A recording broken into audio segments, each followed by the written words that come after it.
mini vlog.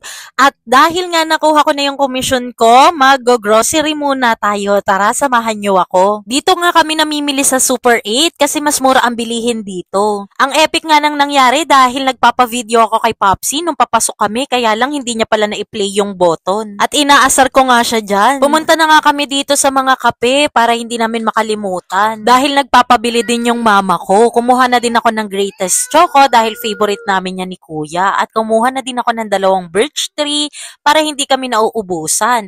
Kumuha ako ng Milo para kay Ate Elise. At nandito na nga kami sa UTI section. Kumuha ako ng ilang snacks. Kumuha na din ako ng mga biskwit pang baon-baon ni Kuya Josh at ni Elise pag pumapasok sa school. Kumuha na din ako nitong strawberry na biskwit ng WL Foods.